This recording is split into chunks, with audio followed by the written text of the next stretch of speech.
Todo comenzó en una mañana de martes como cualquier otra.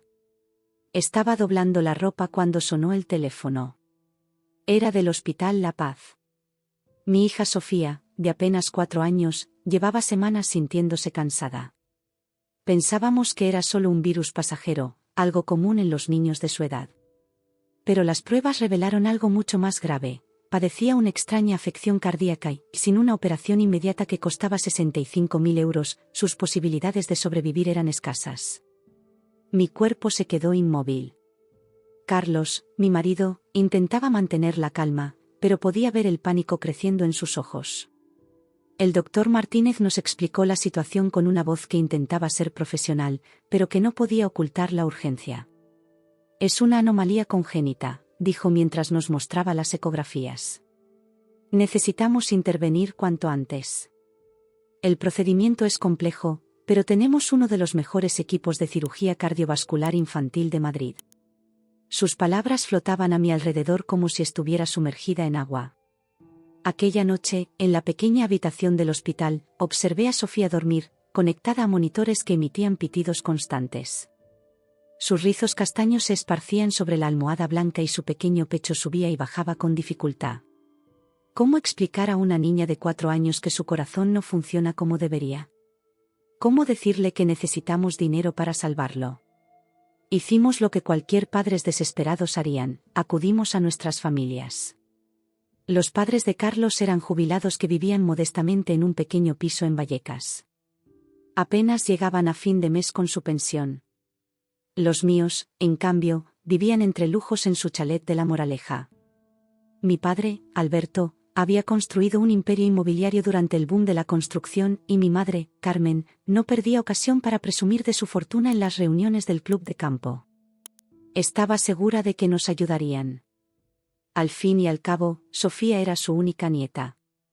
Cuando llamé, ni siquiera pude terminar la frase antes de que mi madre me interrumpiera. Esa cantidad es absurda, María, dijo con frialdad. No podemos ampliamente entregar ese dinero así como así. Además, ¿has considerado la sanidad pública? Seguro que hay opciones. Mamá, no hay tiempo para listas de espera. El médico dice que cada día cuenta. Por favor, solo necesitamos un préstamo. Os lo devolveré todo, te lo prometo. María, siempre has sido tan dramática. Tu padre y yo tenemos compromisos financieros. No podemos liquidar inversiones de la noche a la mañana. Se trata de Sofía, vuestra nieta, insistí con la voz quebrada. Lo siento, cariño. Hablaré con tu padre, pero no te hagas ilusiones. Esa noche, lloré en silencio mientras Sofía dormía a mi lado en su cama de hospital. No podía entender cómo las personas que me criaron podían ser tan indiferentes. Todo lo que tenían que hacer era transferir una fracción de sus ahorros. No quería caridad, solo un salvavidas para mi hija. Pero su negativa fue fría y definitiva. Al día siguiente, mi padre me llamó. Esperaba que hubiera reconsiderado su postura, que hubiera hablado con mi madre y hubieran entrado en razón. Pero no. María, tu madre me ha contado la situación, comenzó con su tono de hombre de negocios. Mira, ahora mismo tenemos los activos comprometidos. La operación del centro comercial en Majadahonda está en una fase crítica. Entiendes que no podemos permitirnos distracciones. Papá, estamos hablando de una distracción o de la vida de tu nieta, le respondí, intentando controlar la ira que crecía dentro de mí. No dramatices. Siempre hay soluciones. Habla con el hospital, seguro que pueden ofrecerte un plan de pagos. O pide un préstamo al banco. Con nuestros contactos, podríamos recomendarte a alguien en la Caixa. ¿Un préstamo al banco? ¿Sabes cuánto tiempo lleva eso? Sofía necesita la operación ya. Lo siento, hija. No podemos ayudarte esta vez. Carlos y yo pasamos los siguientes días desesperados, llamando a todos los contactos que teníamos. Vendimos el coche, empeñé las joyas de mi boda, Carlos pidió un adelanto en su trabajo como profesor de secundaria. Nuestros amigos organizaron una campaña de recaudación de fondos en el barrio de Chamberí donde vivíamos. La comunidad respondió con generosidad, pero seguíamos lejos de la cantidad necesaria. Cada noche, mientras velaba a Sofía en el hospital, la misma pregunta me atormentaba: ¿cómo era posible que mis propios padres, con todos sus recursos, se negaran a salvar a su nieta? El resentimiento crecía dentro de mí como una semilla oscura. Cada vez que Sofía preguntaba cuándo podría volver al colegio para jugar con sus amigos, cada vez que el doctor Martínez entraba con gesto preocupado para revisar sus constantes, el abismo entre mis padres y yo se hacía más profundo. Mientras tanto, Carlos no dejaba de trabajar. Además de sus clases en el instituto, había conseguido trabajo como camarero en las noches. Llegaba al hospital con ojeras, pero siempre con una sonrisa para Sofía. «Todo saldrá bien, princesa», le decía mientras le leía cuentos antes de dormir. «Pronto estarás corriendo en el Parque del Retiro». Y fue entonces, cuando estábamos a punto de perder la esperanza, cuando los padres de Carlos hicieron algo que jamás olvidaré. Apenas 2 semanas después, recibí una invitación formal en el correo. El sobre de color crema, con letras doradas y el sello de una famosa organizadora de eventos de Madrid, me provocó una sensación de desconcierto. Al abrirlo, confirmé mis sospechas: mi hermana Lucía se casaba. Y no era una boda cualquiera, era un evento de lujo completo en una finca histórica en Toledo. «Tenemos el honor de invitarles a la celebración del enlace matrimonial entre Lucía Mendoza y Alejandro Fierro», rezaba la invitación con tipografía elegante. «Seguido de cóctel y banquete en los jardines de la Hacienda Real». No necesitaba preguntar quién estaba pagando la factura. Mi madre había mencionado meses atrás que estaban invirtiendo en el futuro de Lucía. Ella siempre había sido la favorita, la que estudió Derecho en ICADE, la que consiguió un novio de buena familia. La ironía me quemaba por dentro como ácido. Miré el sobre dorado, luego a Sofía, todavía débil y conectada a monitores. ¿Cómo podían priorizar flores y champán sobre la vida de una niña? Intenté apartar la amargura y concentrarme en conseguir el dinero de otra manera. Esa noche, Carlos llegó al hospital después de su turno en el restaurante La Taberna del Alabardero, donde había conseguido trabajo como camarero. «¿Qué es eso?», preguntó, señalando la invitación que había dejado sobre la mesilla. «La boda de Lucía. En la Hacienda Real. Con 200 invitados, menú de 5 platos y grupo de música en directo», respondí con una sonrisa que no ocultaba mi rabia. Carlos se sentó junto a mí, tomando mis manos entre las suyas. Tenía los dedos ásperos por el trabajo, pero su tacto siempre me reconfortaba. «María, no pienses en eso ahora. Concéntrate en Sofía». «Es que no puedo evitarlo, Carlos. ¿Sabes cuánto cuesta una boda así? Más de lo que necesitamos para la operación de Sofía. Y mis padres no tuvieron ningún problema en decir que sí a ese gasto». Carlos guardó silencio. ¿Qué podía decir? Ambos sabíamos la verdad: para mis padres, la apariencia social valía más que la vida de nuestra hija.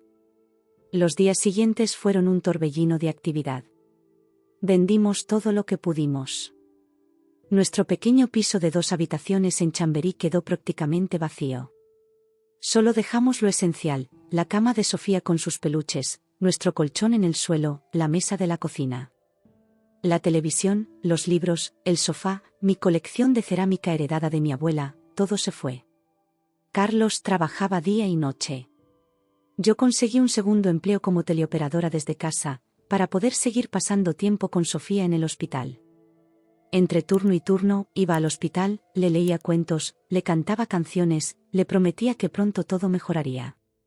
Una tarde, mientras estaba con Sofía, recibí una llamada de Lucía.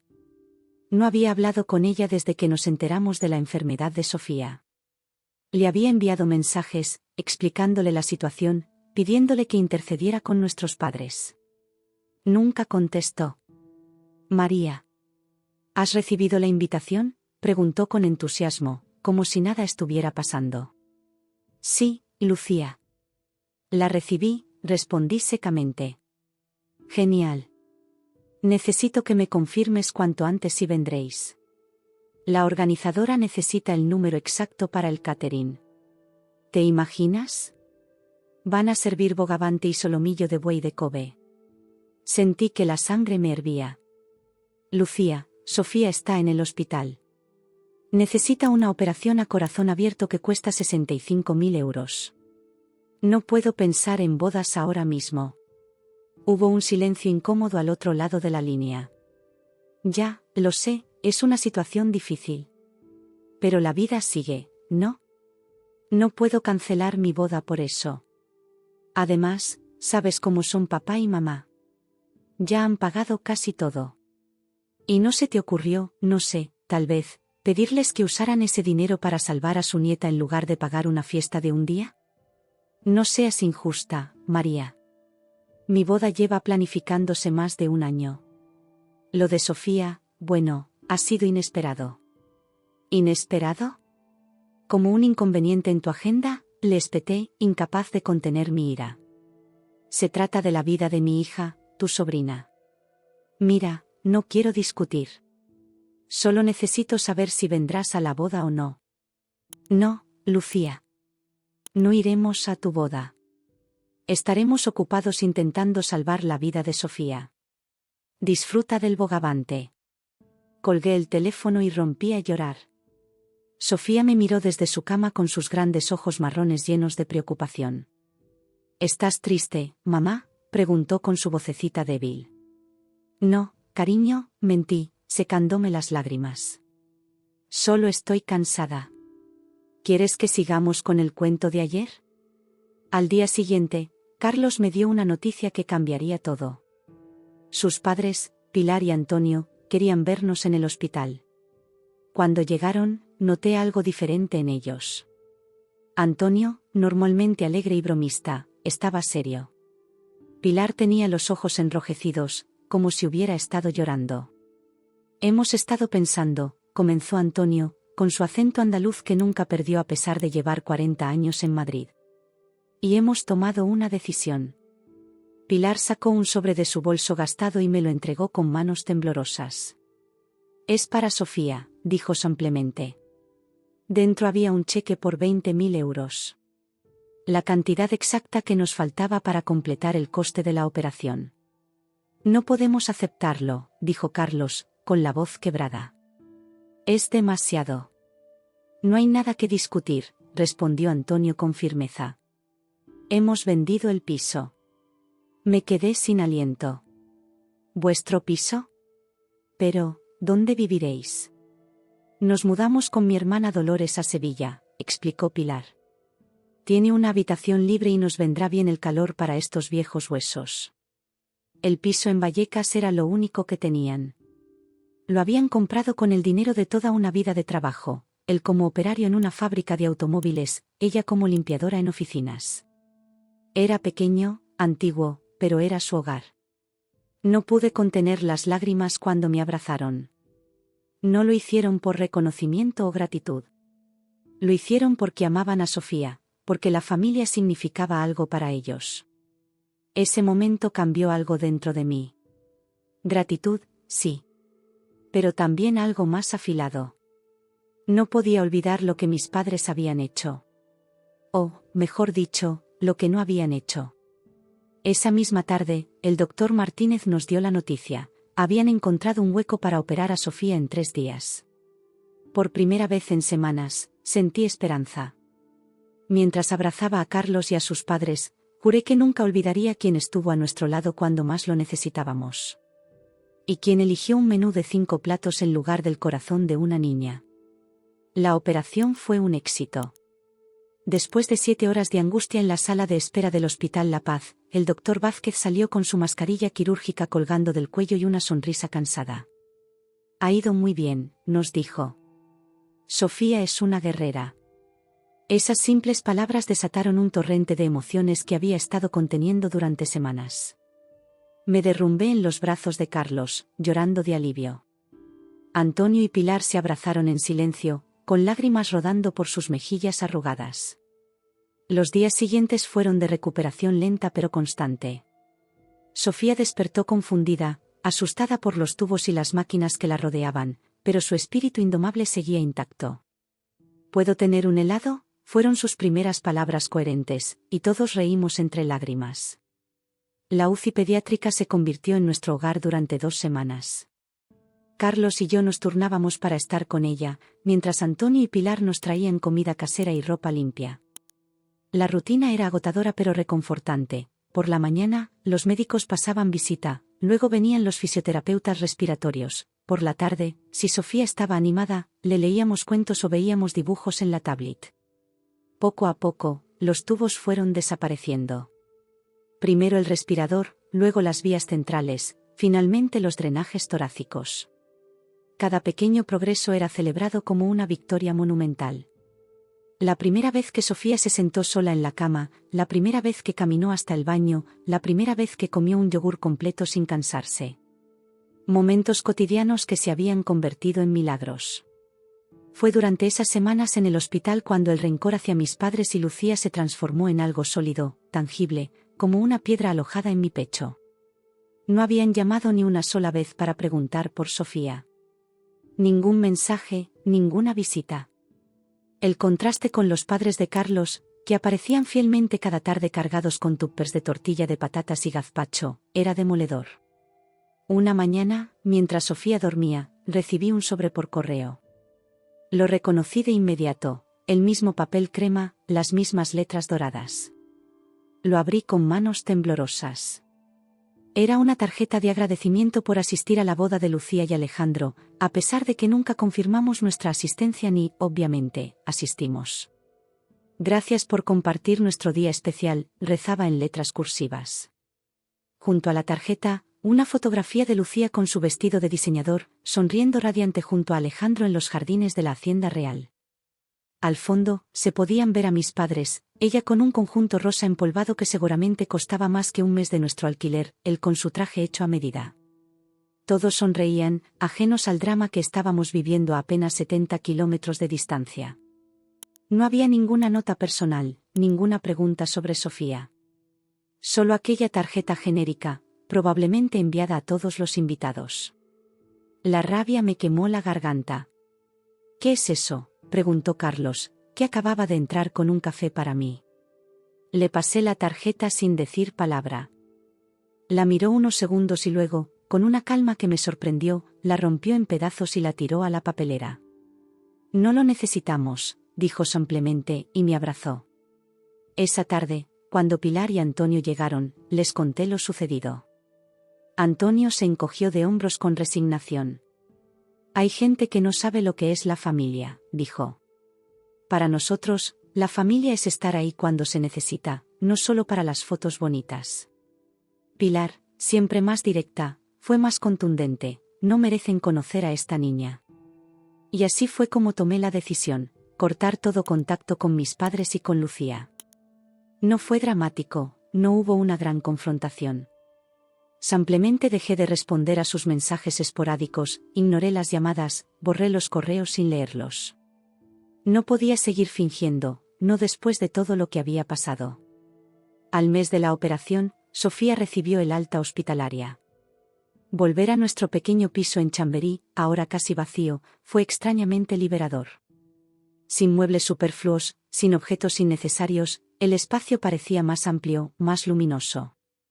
Carlos había pintado la habitación de Sofía de amarillo claro, su color favorito, y había colgado guirnaldas de papel que hizo durante sus escasos ratos libres. Pilar había tejido una colcha nueva para su cama, con retales de colores que formaban un mosaico alegre. Nuestra vida se reorganizó alrededor de la recuperación de Sofía. Yo pedí una excedencia en mi trabajo como profesora de instituto para cuidarla a tiempo completo. Carlos siguió con sus 2 empleos, agotador pero necesario para mantenernos a flote económicamente. Los fines de semana, íbamos al retiro si Sofía se sentía con fuerzas, y contemplábamos a los remeros en el estanque, haciendo planes para cuando ella pudiera subirse a una de esas barcas. Mis padres intentaron contactarme varias veces durante esos meses. Mensajes que decían, ¿cómo está la niña?, o llámanos cuando puedas. Como si nada hubiera pasado, como si no hubieran elegido una boda sobre la vida de su nieta. Lucía también intentó acercarse, con un mensaje particularmente irritante: no entiendo por qué estás tan distante. La familia debe permanecer unida en los momentos difíciles. La ironía me habría hecho reír si no doliera tanto. Mientras tanto, crecía más cerca de Pilar y Antonio.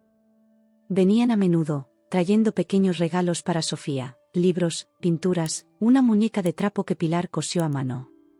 Pero lo más importante era el amor que traían consigo, incondicional y genuino. Sofía empezó a llamarlos abuela y abuelo. No la corregí. Se lo habían ganado. Habían dado un paso adelante cuando mis propios padres habían mirado hacia otro lado. La recuperación de Sofía fue gradual. Las cicatrices de la cirugía se fueron desvaneciendo, primero rojas e inflamadas, luego rosadas, finalmente blanqueadas hasta convertirse en finas líneas plateadas sobre su piel. Las visitas al hospital se espaciaron, de semanales a quincenales, de quincenales a mensuales. Cada revisión traía buenas noticias. El corazón estaba respondiendo bien, la función cardíaca mejoraba, los medicamentos podrían reducirse gradualmente. Pero mientras el cuerpo de Sofía sanaba, mi corazón seguía roto en lo que respectaba a mi familia de origen. El rencor no disminuía, al contrario, parecía crecer con cada día que pasaba. Cada vez que veía a Antonio jugar con Sofía en el parque, cada vez que observaba a Pilar enseñándole a hacer galletas en nuestra pequeña cocina, pensaba en mis padres y en todo lo que se estaban perdiendo por su egoísmo y frivolidad. Quizás deberías hablar con ellos, sugirió Carlos una noche, después de que Sofía se quedara dormida. No por ellos, sino por ti. Para sacar ese veneno que llevas dentro. No estoy preparada, respondí. No sé si alguna vez lo estaré. Y así pasaron los meses. Sofía se fortaleció, volvió al colegio, recuperó el color en sus mejillas y la energía en sus juegos. Yo seguía adelante, centrada en ella, en Carlos, en nuestro pequeño núcleo familiar reforzado por Antonio y Pilar. Pero la sombra de lo sucedido nunca desaparecía del todo. Estaba ahí, en los cumpleaños sin abuelos maternos, en las navidades celebradas solo con los padres de Carlos, en las fotos familiares incompletas. Pasaron 2 años. Sofía ya tenía 6 años, estaba sana, alegre y llena de energía. Su cabello castaño había crecido y ahora lo llevaba en 2 trenzas que rebotaban cuando corría por el parque. Apenas quedaba rastro de aquella niña pálida y débil del hospital, excepto por la fina cicatriz que cruzaba su pecho y que ella llamaba mi raya de valiente. Yo había vuelto a mi trabajo como profesora de lengua y literatura en el Instituto Público de Chamberí. Carlos seguía combinando su trabajo como profesor de matemáticas con algunas horas en el restaurante, aunque ya solo los fines de semana. Habíamos logrado estabilizarnos económicamente. No éramos ricos, pero podíamos permitirnos pequeños lujos, una salida al cine, una cena ocasional en la barraca, el restaurante de paellas cerca de nuestra casa, y hasta habíamos comenzado a ahorrar para unas vacaciones en la costa de Alicante.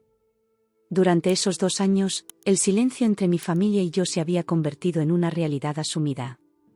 Al principio, hubo intentos, llamadas que no contesté, mensajes que ignoré, incluso un día mi madre apareció en la puerta del instituto donde trabajo. La evité entrando por la puerta trasera, sintiendo una mezcla de culpa y determinación. Pronto, los intentos cesaron.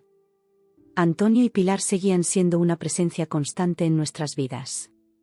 Habían vuelto a Madrid después de 6 meses en Sevilla, alquilando un pequeño apartamento en Lavapiés. Cada domingo venían a comer a casa, y a menudo se quedaban con Sofía cuando Carlos y yo necesitábamos tiempo para nosotros. Sofía los adoraba. Para ella, eran sus únicos abuelos. Una tarde de abril, mientras corregía exámenes en la sala de profesores, recibí una notificación en mi móvil. Era una alerta de La Vanguardia, el periódico al que me había suscrito hacía años. Crisis en Construcciones Mendoza, la empresa inmobiliaria se enfrenta a la quiebra. El titular me golpeó como un puñetazo en el estómago. Construcciones Mendoza. La empresa de mi padre. Con dedos temblorosos, abrí la noticia. Según el artículo, la empresa de mi padre estaba al borde de la bancarrota. Malas inversiones, una gestión deficiente y varias demandas por irregularidades en contratos públicos habían vaciado las arcas de la que una vez fue una de las constructoras más prósperas de Madrid. Las acciones habían caído un 75% en los últimos meses, y se rumoreaba que mi padre enfrentaba cargos por fraude fiscal. Dejé el móvil sobre la mesa, sintiendo una extraña mezcla de emociones. No era alegría por su desgracia, exactamente. Era más bien, confirmación. como si el universo, de alguna manera, estuviera equilibrando la balanza. Esa noche, mientras cenábamos, le conté a Carlos lo que había descubierto. ¿Cómo te sientes?, me preguntó, siempre directo, siempre capaz de ir al corazón del asunto. No lo sé, confesé. Una parte de mí se siente vindicada, como si fuera algún tipo de justicia cósmica. Otra parte se siente culpable por pensar así. Es normal, dijo Carlos, tomando mi mano sobre la mesa. Han pasado cosas muy duras. Nadie espera que las superes de la noche a la mañana. Al día siguiente, recibí un correo electrónico de mi madre. El primero en meses. El asunto era simple: necesitamos hablar. El cuerpo del mensaje era igualmente breve: querida María, han pasado muchas cosas. Me gustaría que nos viéramos para tomar un café y ponernos al día. Te echo de menos. Mamá. No respondí. Pero tampoco borré el correo, como había hecho con todos los anteriores. Lo dejé ahí, como una puerta entreabierta a un mundo que ya no era el mío. Durante las semanas siguientes, seguí de cerca las noticias sobre la caída de la empresa de mi padre. Cada nuevo titular era como una pieza de un rompecabezas que completaba la imagen de su ruina. El centro comercial de Majadahonda, aquel que fue más importante que la vida de mi hija, nunca llegó a terminarse. Ahora era solo un esqueleto de hormigón abandonado a las afueras de la ciudad, un monumento a la avaricia y la mala gestión. Una tarde de mayo, mientras recogía a Sofía del colegio, me encontré cara a cara con Lucía. Estaba más delgada, con el rostro tenso y ojeras pronunciadas. Nada que ver con la radiante novia de la fotografía. María, dijo, como si no pudiera creer la coincidencia. He intentado contactarte tantas veces. Me quedé inmóvil, sujetando la mano de Sofía con más fuerza de la necesaria. Ella me miró, confundida. ¿Quién es, mamá?, preguntó Sofía. La pregunta me golpeó con fuerza. Mi propia hija no reconocía a su tía. Habían pasado 2 años sin verse, y para Sofía, Lucía era una completa desconocida. Es una antigua amiga, respondí, incapaz de pronunciar la palabra hermana. Lucía pareció herida por mi respuesta, pero no dijo nada. En lugar de eso, se agachó a la altura de Sofía. Hola, Sofía. Soy Lucía. La última vez que te vi eras muy pequeña, así que no me recuerdas. Pero yo sí me acuerdo de ti. Eras una bebé preciosa. Sofía, con la sinceridad brutal de los niños, respondió, yo no te conozco.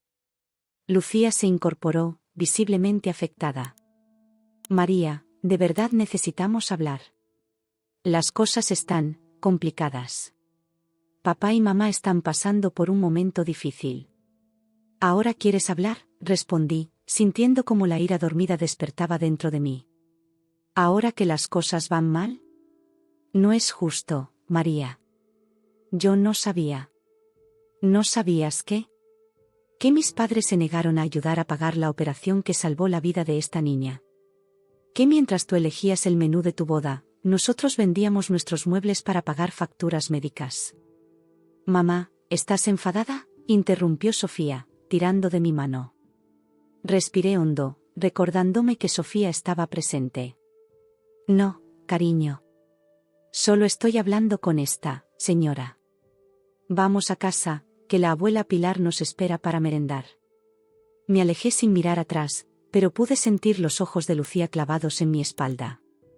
Todo el camino a casa, Sofía me bombardeó con preguntas sobre quién era esa mujer y por qué estaba enfadada con ella.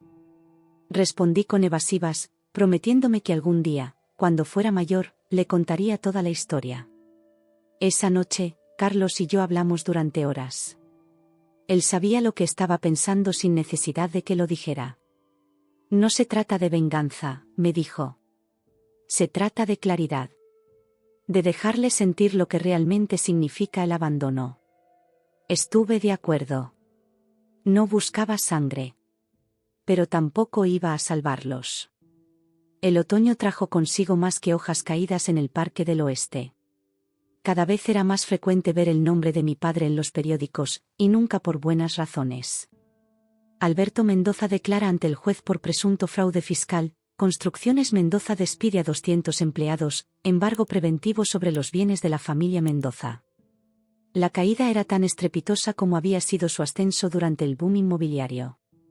Una mañana de noviembre, mientras desayunaba antes de ir al instituto, recibí una llamada de un número desconocido. Normalmente no habría contestado, pero algo me dijo que debía hacerlo. María, la voz al otro lado sonaba agotada, casi irreconocible. Era mi padre. Necesito hablar contigo. Me quedé en silencio, con el corazón latiendo con fuerza. Era la primera vez que hablábamos directamente en más de 2 años. María, sé que no me merezco que me escuches, pero la situación es complicada. Vamos a tener que vender la casa. La casa. El chalet de La Moraleja. El símbolo de su éxito, el escenario de tantas fiestas ostentosas, el lugar donde se habían negado a ayudar a su nieta. ¿Y qué quieres que haga?, pregunté, sorprendida por la frialdad de mi propia voz. No lo sé, respondió, y por primera vez en mi vida, escuché a mi padre vulnerable. Supongo que quería que lo supieras por mí y no por los periódicos. Gracias por la información, dije secamente. Tengo que irme a trabajar. María, espera. Tu madre, ella no está bien. La situación la ha afectado mucho. Quizás podrías llamarla, aunque solo sea para... ¿Para qué, papá? ¿Para consolarla por perder su chalet mientras ustedes no movieron un dedo cuando mi hija casi muere? Hubo un largo silencio. Lo siento, dijo finalmente. Lo siento mucho, María. Colgué sin responder. Las disculpas llegaban demasiado tarde, empujadas no por el arrepentimiento sincero sino por la desesperación. Era fácil arrepentirse cuando se había perdido todo. En las semanas siguientes, me mantuve informada sobre la situación de mis padres a través de la prensa local. Efectivamente, tuvieron que vender la casa de La Moraleja. Según un artículo del País, se habían mudado a un piso en el centro de Madrid, un apartamento modesto en comparación con su anterior residencia, pero aún así en una de las zonas más cotizadas de la capital. Pero lo que realmente me sorprendió fue enterarme, a través de una columna de Sociedad en ABC, que Lucía había vuelto a vivir con ellos. Su matrimonio con Alejandro apenas había durado 8 meses. Al parecer, la caída en desgracia de la familia Mendoza había enfriado el entusiasmo de su flamante marido, quien rápidamente encontró una excusa para divorciarse. La ironía no se me escapaba. La boda por la que mis padres habían gastado una fortuna, aquella que había sido más importante que la vida de su nieta, había terminado en un divorcio rápido y escandaloso. Toda la pompa, todo el espectáculo, reducido a nada en menos de 1 año. Una tarde de diciembre, mientras hacía compras navideñas en el centro comercial de Príncipe Pío, me topé con mi antigua amiga Elena, quien casualmente trabajaba en el mismo banco donde mi padre tenía sus cuentas. He oído que las cosas no van bien para tu familia, comentó, con esa mezcla de preocupación y curiosidad que caracteriza los chismes vestidos de solidaridad. Tu hermana estuvo en la sucursal ayer, intentando negociar un préstamo para pagar deudas de tarjetas de crédito. Parecía muy angustiada. Asentí sin dar detalles. No quería alimentar el chisme, pero tampoco podía negar la realidad. Los mismos padres que habían dado la espalda a mi hija ahora estaban ahogados en deudas, ayudando a pagar los caprichos que Lucía había acumulado durante su breve matrimonio. Podría haberlos ayudado.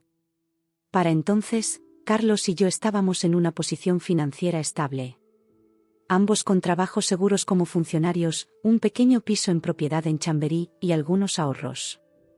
Nada lujoso, pero suficiente para vivir cómodamente y poder ayudar en caso de emergencia.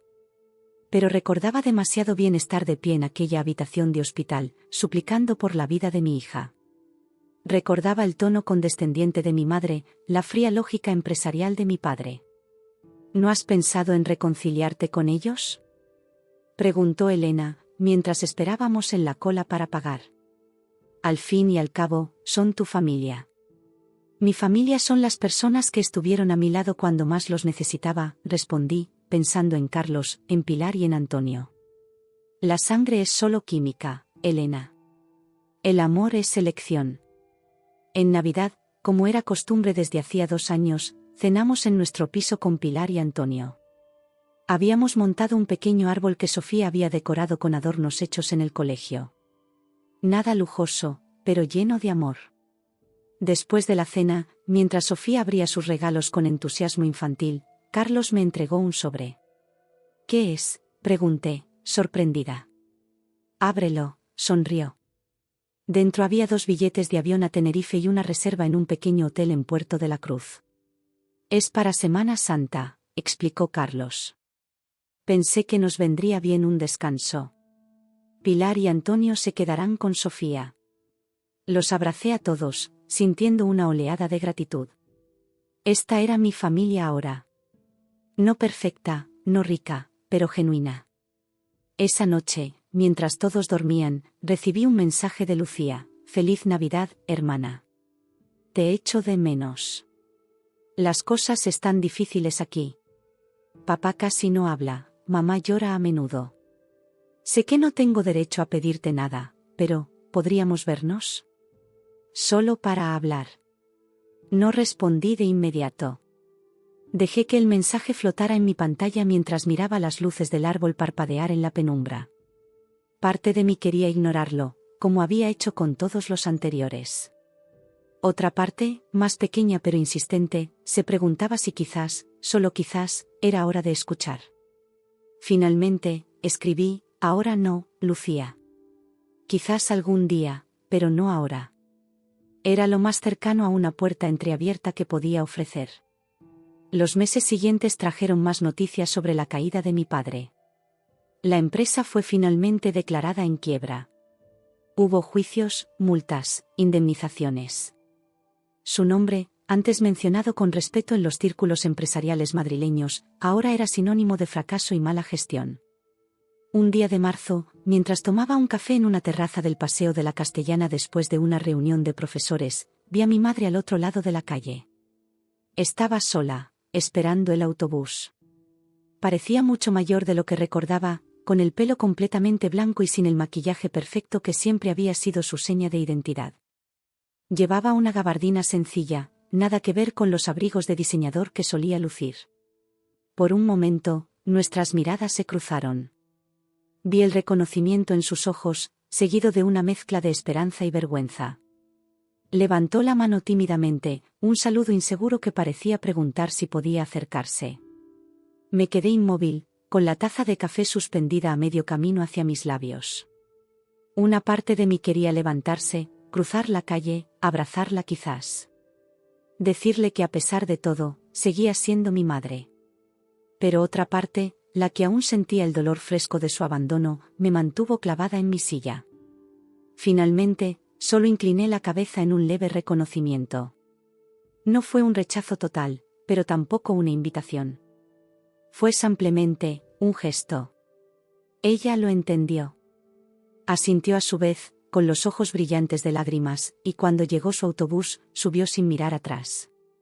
No fue venganza. Fue consecuencia. El tipo de consecuencia que nunca esperaron enfrentar. Ahora, cada mañana, me despierto con la risa de Sofía y no siento más que paz. Ya tiene 8 años y apenas recuerda el dolor o la lucha. Solo sabe que es querida. Eso es todo lo que siempre quise, que creciera rodeada de personas que aparecen cuando importa. Este año ha sido especialmente bueno para nosotros. Carlos consiguió el puesto de jefe de departamento en su instituto, lo que significó un aumento de sueldo y menos horas de trabajo. Yo me especialicé en literatura hispanoamericana y ahora imparto clases en la universidad a tiempo parcial, además de mantener mi plaza en el instituto. Por fin pudimos dejar atrás la precariedad que nos persiguió durante tanto tiempo. Hace 3 meses nos mudamos a un piso más grande en el mismo barrio de Chamberí. No es lujoso, pero tiene 3 habitaciones y un pequeño balcón lleno de geranios donde tomo café cada mañana antes de que la ciudad despierte por completo. Sofía tiene ahora su propia habitación, decorada con estrellas fosforescentes en el techo y estanterías llenas de libros. Le encanta leer, especialmente historias de aventuras y misterio. Dice que de mayor quiere ser escritora o veterinaria, o las 2 cosas a la vez. Antonio y Pilar siguen siendo parte fundamental de nuestras vidas. Vienen a cenar todos los domingos y a menudo se quedan con Sofía cuando Carlos y yo necesitamos tiempo para nosotros. Hace poco celebramos el 70 cumpleaños de Antonio con una pequeña fiesta en casa. Sofía le había preparado una tarta con la ayuda de Pilar, algo torcida pero hecha con tanto amor que a todos nos pareció la más hermosa del mundo. Mi relación con mi familia biológica sigue siendo distante, aunque ya no tan tensa como antes. Hace un año, cuando la situación judicial de mi padre finalmente se resolvió con una multa considerable y la prohibición de dirigir empresas durante 10 años, recibí una carta suya. No era una carta pidiendo dinero o ayuda práctica, como había esperado. Era una disculpa larga, detallada y aparentemente sincera. Escribió sobre el arrepentimiento que sentía, sobre cómo la caída de su empresa y la pérdida de su estatus social le habían hecho replantearse sus valores. Habló de las noches de insomnio pensando en Sofía, en cómo había priorizado el dinero y la apariencia sobre la vida de su nieta. No espero tu perdón, escribió al final. Solo quería que supieras que entiendo el daño que causé, y que vivo con ese remordimiento cada día. Tardé semanas en responder. No sabía qué decir. El rencor que había alimentado durante años se había transformado en algo diferente, menos punzante pero igualmente presente. No era odio, no era rabia, era indiferencia. Como si hablara de personas que conocí en otra vida. Finalmente, le escribí una respuesta breve. Le dije que aceptaba sus disculpas, pero que no estaba lista para retomar una relación. Le conté que Sofía estaba bien, saludable y feliz. Incluí una fotografía reciente de ella en el parque, sonriendo con sus 2 dientes frontales faltantes. Era lo máximo que podía ofrecer en ese momento. Con Lucía, las cosas han evolucionado de forma diferente. Después de varios mensajes ignorados, finalmente acepté verla para un café en una terraza neutral, el café comercial en la Glorieta de Bilbao. Fue un encuentro incómodo, lleno de silencios tensos y frases a medias. Ella había cambiado. El divorcio y la caída en desgracia de la familia la habían despojado de su arrogancia. Trabajaba ahora como dependienta en una tienda de ropa del centro, un empleo que antes habría considerado por debajo de su categoría. Me contó que estaba en terapia, intentando entender los patrones destructivos que había heredado de nuestros padres. Nunca me di cuenta de lo superficial que era todo, me dijo, revolviendo distraídamente su café. La boda, las fiestas, las apariencias. Nada de eso importa cuando tu vida se derrumba. No nos hemos convertido en mejores amigas, pero de vez en cuando nos vemos para tomar algo. Incluso ha venido a casa un par de veces para conocer mejor a Sofía, quien al principio estaba confundida pero ahora parece disfrutar de la atención de su tía Lucía. Es extraño verlas juntas, buscando rasgos familiares en sus rostros, gestos que revelan su parentesco. Con mis padres, el contacto es mínimo pero existente. Les envío mensajes en Navidad y en sus cumpleaños. Les mando fotos de Sofía ocasionalmente. El año pasado, cuando Sofía hizo la primera comunión, más por tradición escolar que por verdadera convicción religiosa, les invité a la celebración. Vinieron, incómodos y fuera de lugar, con un regalo demasiado caro que acepté por no crear más tensión. Fue la primera vez que vieron a Pilar y Antonio, una reunión de abuelos biológicos y abuelos del corazón que resultó menos dramática de lo que temía. Tu madre me ha dicho que les vendiste el piso, comentó mi madre en un momento de la fiesta, mientras observaba a Sofía jugar con sus primos. No se lo vendimos, corregí. Se lo regalamos. Nos ayudaron cuando nadie más lo hizo. Mi madre asintió, con la mirada perdida en algún punto del horizonte. Hicimos las cosas muy mal, ¿verdad? Sí, respondí simplemente. No había necesidad de elaborar. ¿Crees que algún día podrás perdonarnos del todo? Miré a Sofía, tan llena de vida, tan ajena al drama que había rodeado sus primeros años. Luego miré a Carlos, que charlaba animadamente con Antonio mientras preparaban la barbacoa. A Pilar, que repartía platos y servilletas con eficiencia maternal. No lo sé, contesté honestamente. No se trata ya de perdonar o no perdonar. Es que hemos construido vidas separadas. Ustedes ya no forman parte de la nuestra, no de la manera en que lo eran antes. Mi madre asintió de nuevo, aceptando la verdad de mis palabras con una dignidad que nunca le había visto antes. Lo entiendo. Solo quiero que sepas que, a pesar de todo, estoy orgullosa de la madre que eres. Mucho mejor de lo que yo fui. Fue lo más sincero que le había escuchado decir en toda mi vida. Nunca le he contado a Sofía toda la historia. Un día, cuando sea mayor, quizás le explique. Pero por ahora, dejo que disfrute de su infancia sin el peso de la traición. He hecho las paces con el hecho de que mis padres son quienes son. Eso no me hace cruel por haberme alejado. Me hace madre. Y en los momentos tranquilos, cuando veo a Sofía jugar en el parque con Pilar y Antonio animándola, me doy cuenta de que no perdí una familia. Encontré una mejor. Construida no en sangre, sino en amor, sacrificio y verdad.